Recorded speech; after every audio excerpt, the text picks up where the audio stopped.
Welcome back. New reports reveal that ISIS has at least 400 trained fighters spread throughout Europe. Joining me right now is former U.S. Army Air Mission Commander Amber Smith. Amber, good to see you. Thanks so much for joining us. This seems like a shocking report that they are operating stronger than ever throughout Europe. Yeah, it is. So there are reports that over 5,000 European citizens have gone down to Iraq and Syria to fight with ISIS. And so there's a huge threat for those soldiers, so to speak, have been trained on the battlefield with intelligence, surveillance operations, and now we're seeing them come back into these different European countries to carry out some of these attacks. So your book is called Danger Close, is out September 6th, today. Yep. We want to talk about this because it details you're flying into enemy fire in most of the dangerous places in the world. You weren't only fighting the enemy, you were also fighting to break into the boys club of Army Aviation. Yeah, so I'm so proud of my book, Danger Close, because it really outlines how essential the Kiowa Warrior was in 2 theaters of operation in Iraq and Afghanistan, and how it contributed to battlefield success every single day in combat in both of those wars. So when you look at what's happening right now on the ground, when you consider the technology and the warfare that you obviously witnessed and used, is ISIS losing ground in Iraq and Syria or not? Well, they're still holding a significant amount of ground, more than we've ever seen from a terrorist organization. They still hold Mosul, the second largest city in Iraq. So they're still able to carry out sort of the command and control, planning those attacks inside of Europe. They're still able to recruit.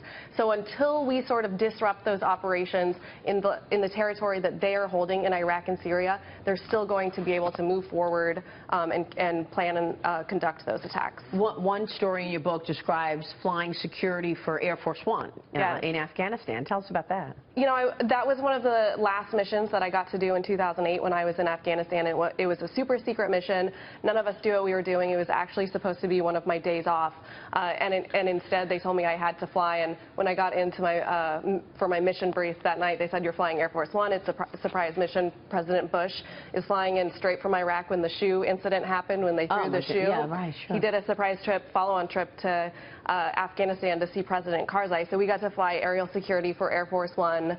All of the airspace was closed except our Kiowas and Air Force One. So we got to fly it in the dead of night and watch it get surrounded by security. And it was incredible and so amazing to be a part of that. What a shock, but also what a thrill to be protecting the most powerful, most important person in arguably the world. It was. Leader of the free world. It was a strange feeling to have, an armed aircraft. We carry a 50 cal machine gun and rocket pods. We can carry Hellfire missiles.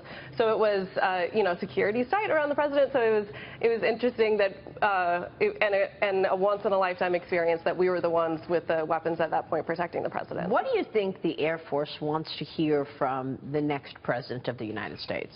Well, I think that the military in general right now wants to have a commander-in-chief that they are really going to feel like it is behind them and is a leader and is going to rebuild the military. And when they send them into war to fight ISIS and other conflicts around the world, that they are doing so with all the assets and resources available, so we can ensure that when we go in to fight these wars, we go in to win them. Do you feel that way? Do you feel that you were supported, protected in your role when you were there? When I was in Iraq and Afghanistan, I flew under the Bush administration, and I felt as though we did have that. We were trusted in our jobs, and we were given the authority to make those life and death decisions. Did that change under President Obama? It definitely changed under President Obama. I still talk with a lot of people in the military community, and they feel that the rules of instruction are hindering their mission. It's making them less safe because they're having to do more with less.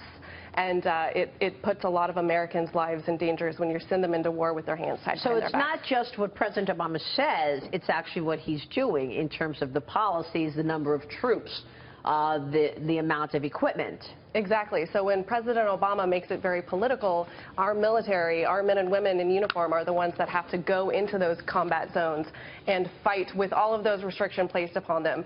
You know, combat is hard enough, and when you put all of these, these restrictions and very strict rules of engagement, it makes it that much harder for them, and that's not what they need when they're having to fight these wars. The first ever memoir of active combat by a female helicopter pilot in Iraq and Afghanistan. Congratulations on the book, Amber. Thank you so much, Good Maria. to see you very much. Amber Smith joining us there.